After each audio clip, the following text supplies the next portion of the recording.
So the text that we had read for us this morning from Mark chapter 4, and of course Jeremy had led the song Master of a Tempest is Raging prior to that. We've got Jesus and the apostles, and they end up in a storm on the Sea of Galilee.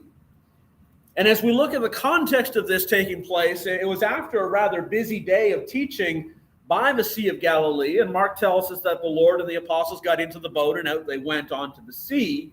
The parallel text to this would be in Matthew chapter 8, which actually tells us where they were. They were in the city of Capernaum when they had departed. Mark chapter 5, verse 1 reveals the destination, and so they were going from Capernaum, which is on the northwest side of the Sea of Galilee, and they were going to the country of the Gadarenes. It's Gentile country down in the region of Decapolis, which is on the southeast side of the Sea of Galilee. So they're basically going crisscross on the Sea of Galilee. It's about a 20-minute trip, 20-kilometer trip. It won't take you 20 minutes, a lot longer than that. 20-kilometer trip to there from Capernaum. And so obviously Jesus was tired from the activities of the day, because verse 38 tells us he was asleep in the stern of the boat on a pillow. And then the storm rises up. And of course, they're crossing at night. This isn't the middle of the day. They're crossing at night. And there's this great windstorm. Depending on the translation of the Bible that you're using, it'll say something maybe a little bit different. New King James says a great windstorm. Holman says a fierce windstorm. Darby says a violent gust of wind. New American Standard, a fierce gale of wind. The NIV, a furious squall. But let me tell you a little bit about the Sea of Galilee and the storms that come up on the Sea of Galilee. Dr. Donald DeYoung, he's from the Creation Research Society. He's written concerning it and says this: the Sea of Galilee lies 680 feet below sea level. It is bounded by hills, especially on the east side, where they reach 2,000 feet high. These heights are a source of cool, dry air. In contrast, directly around the sea, the climate is semi-tropical with warm, moist air. When the contrasting air masses meet, a storm can arise quickly and without warning. Small boats caught on the sea are in immediate danger. Well, now, Jesus and the apostles, I don't know what size of boat they are in, but I suspect it's not a big ship, that they likely have a small boat that would seat 12 to 15 people, something of that nature. And so they were in a ship that would be certainly at risk because of this storm rising up. Now, let me remind you, it's not as though we have a whole bunch of amateur sailors in the boat. There are at least 4 of these men who are skilled fishermen. Peter, Andrew, James, John, all of them spent many, many nights out on the Sea of Galilee, and they'd been in storms, no doubt, while they were out on the Sea of Galilee. And so this wouldn't be something new for them to, oh, hey, a storm happens. And it's certainly possible that others of the apostles were fishermen as well. We don't know. A little over half of the apostles, we don't know what they did before they came and started to go around with Jesus. But these fishermen who were accustomed to the volatility of the Sea of Galilee were afraid just like everybody else. And so that tells me the nature of this storm. Now, there are some storms that are bigger than other storms, right? And this was a huge storm that had come upon them that night, and it was terrifying to them. Now, the text focused on the boat that Jesus was in. But verse 36 also tells us there were other little boats that were out there as well. And so there were others who were in danger as well. Now, how far did they go? We're not told. Were they going to go all the way? When we get to the next morning and they pull up in Decapolis, it's only Jesus and the apostles. So maybe the others went out for a while and then they turned back. But Jesus and the apostles are going through this storm. And the thing is, storms come upon everybody, whether believer or unbeliever. And the storm that Jesus and the apostles faced here, I think is an excellent analogy for storms that we face in life. And we can gain comfort from this. Now, there are times when life is going to be calm and comfortable and things seem to be really good and peaceful and quiet. And then these fierce winds come upon us and just our circumstance changes in an instant.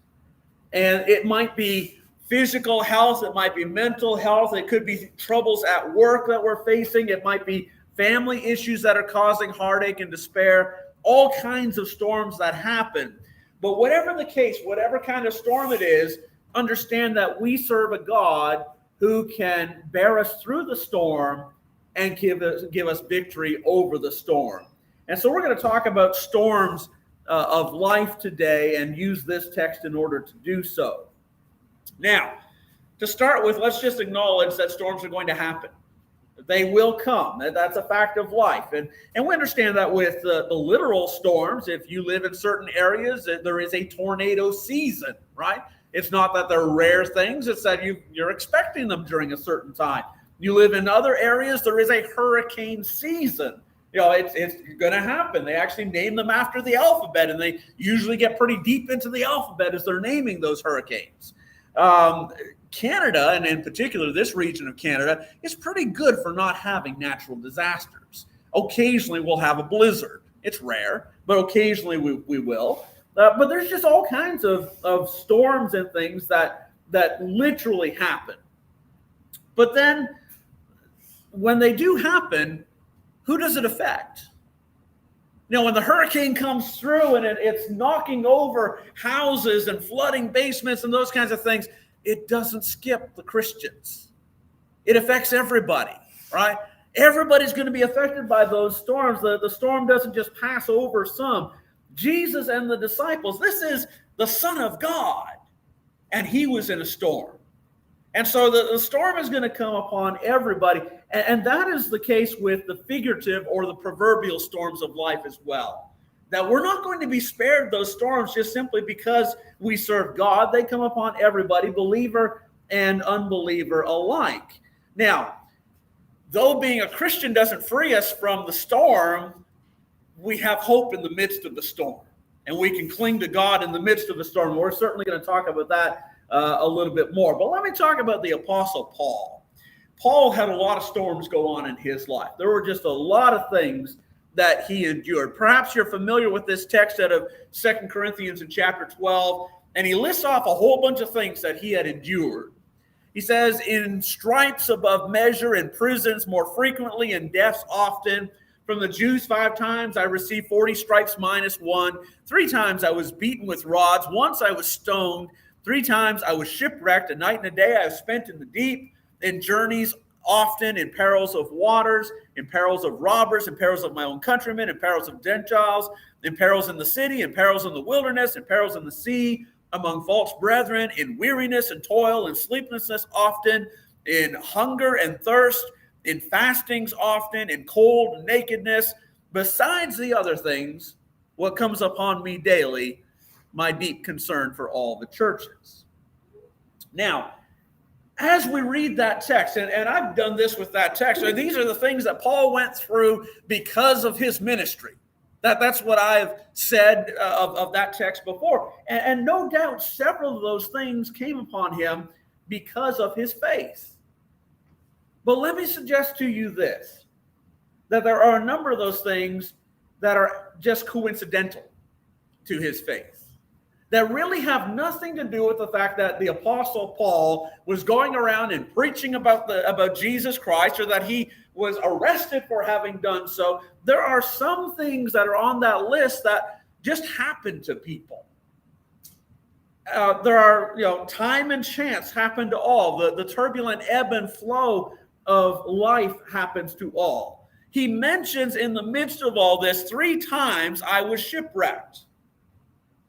Now, let me say this. If you're planning a cruise, do not use Paul as your travel agent, right? He apparently doesn't choose the right vessels to go on. I don't know who chose the vessels for him. One time it wasn't his choice because he was a prisoner on one of those. We only know of one of those occasions. Acts chapter 27, we read about a shipwreck that Paul was involved in. But when he's writing later on in his life to the Corinthians, he says, that's happened to me 3 times, where I've been on a ship crossing over the sea and we ended up shipwrecked. Rather fortunate guy, right? How many people survive one shipwreck? He survived 3 of them. But I can't tell you that he suffered shipwreck because he was a Christian. There were a bunch of non-Christians on some of those ships as well. And so time and chance happened to all. Now, I do know of the one that's recorded for us in Acts chapter 27. The reason he was there was because he was a prisoner and he was on his way to Rome to go stand trial before Caesar.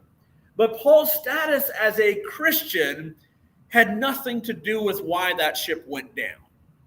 And so sometimes as a child of God, we're going to face storms that don't have a thing to do with our faith at all. It's just life happens to everybody. And that was the case. And many of the other hazards, or he uses the word perils in the text here that happened to Paul. May I also suggest to you that they are not necessarily related to, well, Paul was a Christian. When he says that in perils of robbers don't just steal from Christians, right? Robbers steal from anybody that they can steal from. That has nothing to do with his faith. In perils of his own countrymen, that may have had something to do with his faith, but perils of the Gentiles, not necessarily. Perils in the city and in the wilderness. There are dangerous places and dangerous things happen. And so as much as some of this, yes, has everything to do with him being a child of God, there's a great deal of it that is just simply bad things happen to good people and bad people. Life happens. I understand he traveled a lot because of his position as an apostle, but a traveling salesman travels a lot too. And if he was on the same ship, the ship would have gone down as well. And so just understand that bad things will happen to everybody, whether a child of God or not. But some of the things that he mentions are certainly related to his faith. If we're a child of God, there sometimes are more perils. There sometimes are more dangers and more things that will happen. And we see that. When he says that he received, was beaten with rods, that he had received 5 times he'd received 40 stripes minus 1, those deal exactly with his faith. That is because of his standing as an apostle of Jesus Christ that he endured those kinds of things. He stood for the gospel, and therefore he ended up suffering for the gospel. When he says that he was stoned and left for dead, we have that recorded in Acts chapter 14. That's Paul when he's on his first missionary journey, and he goes through a number of cities, and he's in the city of Antioch, and then Iconium, and then Lystra, and they're offended by the message that he's preaching, and so they cause a mob to go and chase him down from city to city. They catch up with him, and they eventually stone him. When he's in prisons and so forth, that's because of his standing as a child of God. It's not because he was an evil lawbreaker. It's because he proclaimed Jesus Christ. And so Paul faced storms, and we're going to face storms. And some of them are because they're common to mankind, and some of them are because, well, we have faith in Jesus Christ, and Christians will face various storms at times. Now, warnings and such of trials that will come and tribulations, the Bible speaks about them over and over, gives us warning of those things that are going to happen. And we fool ourselves if we think that after we've obeyed the gospel, sunshine and lollipops, right? That's not the experience of Christians. Are there good things? Absolutely. Are there greater things to look forward to in eternity? Absolutely. But that doesn't mean that life is going to be all good for us in this world. There are going to be difficulties. And again, we mentioned about Paul and him being stoned as they chased him from city to city. They took him outside of the city of Lystra, and that's where they stoned him. Now, what amazes me is his resolve to not let that get him or others down. What Paul did not do is just pack it in and decide, I'm through with this, I'm on the next ship home. I don't want to do this anymore. What he does after he was stoned and left for dead, the disciples gathered around him and they lifted him up, And then the next thing that we find is that he moves on from Lystra in Acts 14 and verse 20, and he goes to the city of Derbe to preach, to go and keep on proclaiming the message. And then what's even more striking to me is what we've got on the screen here in verse 21 and 22 of Acts chapter 14. When they had preached the gospel to that city, to Derbe, and made many disciples, they returned to Lystra, Iconium, and Antioch. Do you know where the people were from that had stoned him? Lystra and Iconium and Antioch. He went back to the very cities that the people who hated him so much that they stoned him and left him for dead had come from. Went back into those cities. Why? Not to confront those people. They've got a problem, and he wasn't going to deal with that. He goes back so that he could strengthen the souls of the disciples, exhorting them to continue in the faith and saying, we must through many tribulations enter the kingdom of God. What a powerful message for these new Christians to hear. Understand, many of them, that they had just heard the gospel weeks earlier. And then maybe they heard what happened to Paul, and they're fearful because that could happen to us. Those are people from our city, and they could hate us so much that they might do that. And so instead of Paul running back home, he goes back to those very people and he says to them, hey, I've got a message for you. And that is that sometimes bad things are going to happen. But that's okay, because we're going to go through all kinds of tribulations and troubles and trials if we're going to enter into the kingdom of heaven. Bad things will come, but God is still in charge, and God will bless us in the end. And as he's doing so, now keep in mind, when they tried to stone somebody, they don't throw those stones at your big toe, right? They aim at the head, right? He is likely really, really bruised up. I don't know for certain, but I somewhat suspect that Paul's poor eyesight that we read about a number of times might have been related to this stoning, that possibly there was some damage done because of this. And yet he wants to build these people up in the faith. And what a powerful message for this bruised and beaten apostle to go back and say, hey, it's okay. We're going to go through some bad things every now and then. God's still in charge.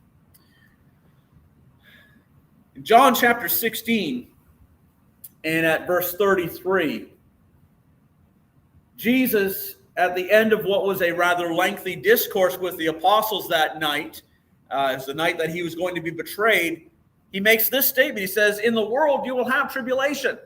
Guys, bad things are going to happen. But be of good cheer, I have overcome the world. This was his statement to them right before he is betrayed, arrested, beaten overnight, and then put to death on the cross the next day. It's okay, guys, because I've overcome the world. Jesus wanted them to know bad things happen, but it's all right, because we can have victory through him. And so as much of the trials and troubles and tribulations are going to come upon God's people, he had victory, he overcame, and we can overcome through him. And over in the book of Revelation, if you want a key word out of Revelation, the word overcome is that key word. Over and over, we can have victory through Jesus Christ. And so he told them that before he went to the cross. Now, bad things are going to come, so how do we react? When bad things come our way, what do? Well, you remember the Exodus generation, right? How they reacted over and over. Their reaction was complain. Don't complain. That's not the right reaction. There was no water. Well, they complained about water. No water. Where's the food? Complain about that. We're tired of this manna. Complain about that. Bitter water. Complain about that. We're walking a lot, Moses. Complain about that. We want to go back. Complain, right? Don't complain, because that blames God for the things that are going on, rather than acknowledging God's goodness and seeking his help in things. In 1 Corinthians chapter 10, Paul was summarizing the book of Numbers and talked about it this way. He said, with most of them, God was not well pleased.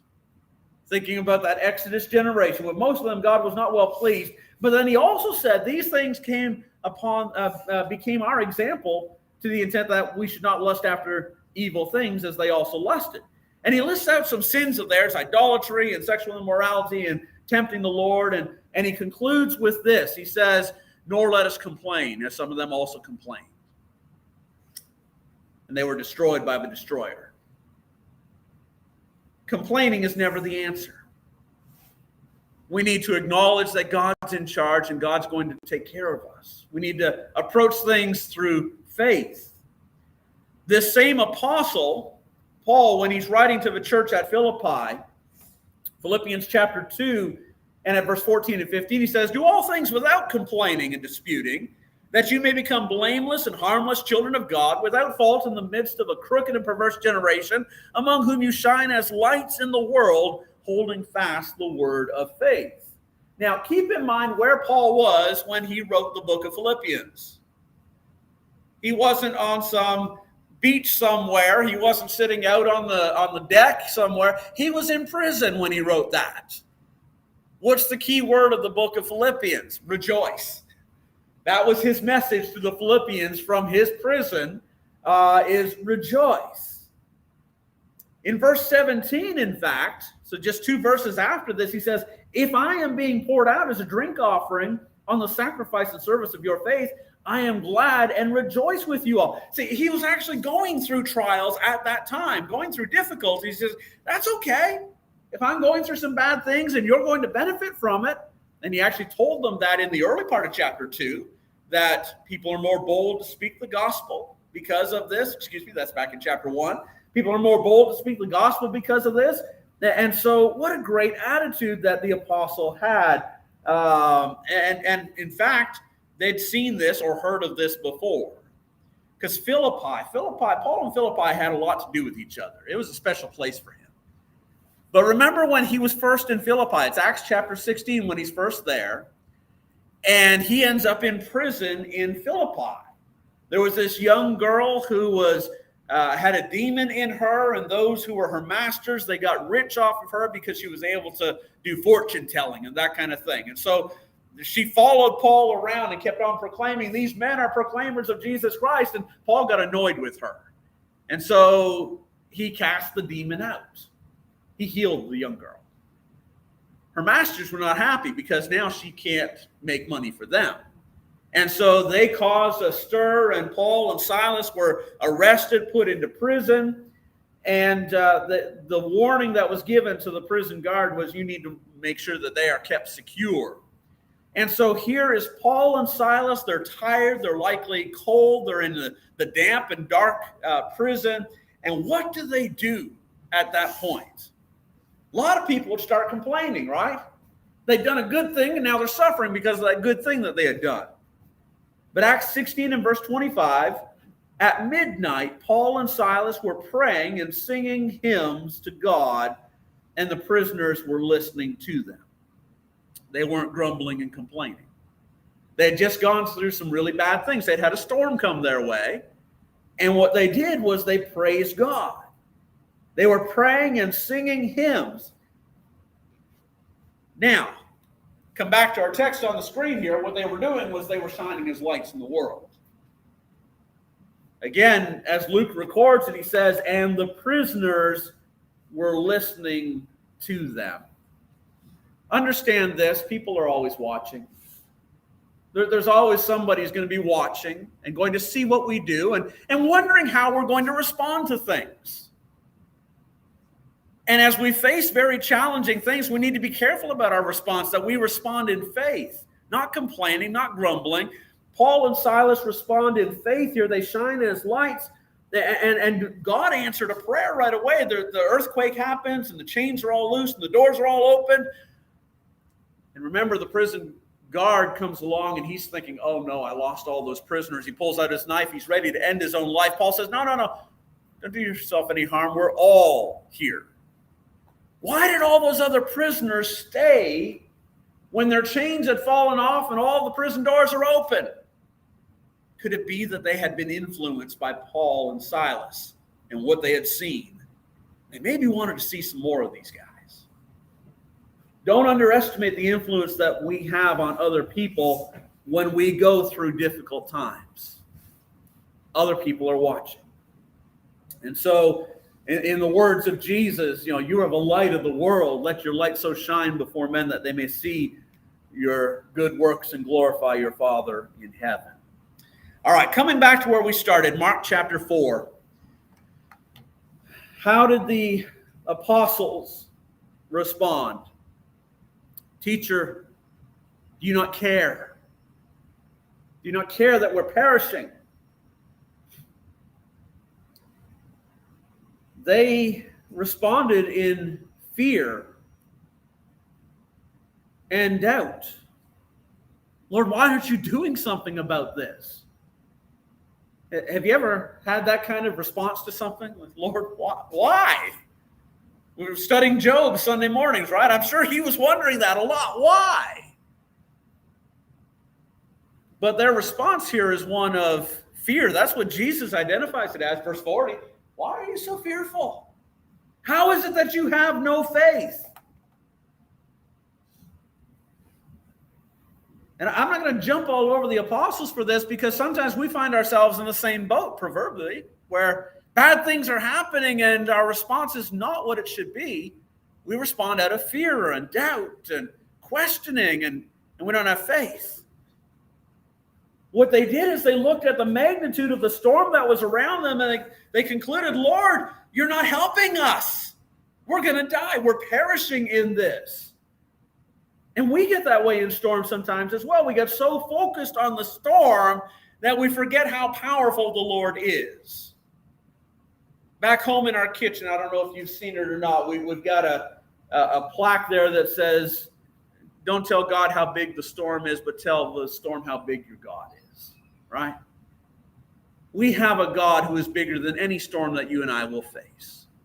And he's able to bear us through any of those storms as well. You remember another time when they were on the Sea of Galilee and Jesus was walking to them on the water, right? And they thought it was a ghost at first, and then when they realized, no, it's Jesus, Peter said, well, if it is you, Lord, call me to come out to you on the water. And so he did. Peter started walking on the water. Anyone here ever walk on water? I've not done that. No. Peter's walking on water. And as long as his eyes were focused on Jesus, things were good. He wasn't sinking. He was walking. And then he started to focus on the storm, because there was a storm that day as well. Not as bad as this one, but there was a storm going on. And the waves are beating on him, and he's getting wet because of the waves, and it terrified him. So he started to sink. We always need to get our eyes focused on Jesus, because he's the answer. He's the answer to the storms. In Mark 4 here, they weren't sinking yet, but the text tells us that the boat was filling up with water. That's a little bit scary. But the answer is not to say, Lord, we're perishing, don't you care? The answer is to understand, yes, he does care. Lord, save us. Because we have faith in you that you'll save us. Take a look at the faith of the psalmist in Psalm 46, verse 1 and 2. He says, God is our refuge and strength, a very present help in trouble. Therefore, we will not fear, even though the earth be removed, and though the mountains be carried into the midst of the sea. Those are some pretty big troubles that he's talking about, right? Even though the earth be removed and the mountains be carried into the midst of the sea, he's saying bad things are happening. But that's okay, because God is still God. And God is our refuge. He's a place of security. He's a place of strength. He is a help in times of trouble. And we need to keep that in mind. God's always going to help us. Now, does that mean that he's going to fix all of our problems? No, he's not going to fix all of our problems. Sometimes he will. Sometimes we'll pray to God and God will answer our prayer, and whatever the problems were are gone. We see that happening in Scripture at times. More times than not, he's going to bear through with us. He will provide strength. He will provide comfort. He will bear through with us, which is important. He wants us to experience peace. Now, in our text here, Jesus rebukes the wind and the waves, and the end result is The wind ceases and there's a great calm. I've always been intrigued by this. If you've ever been out on water on a windy day, you know, the waves are going all over the place, and then maybe the wind dies down, but the waves don't just stop, right? The waves keep on going for I don't know how long, but a while at least. That is not what happened here. What happened here is that Jesus rebuked the wind and the waves, and the wind stopped, and there is no wind at all, and then the waves also stopped. And they were at peace. Peace be still.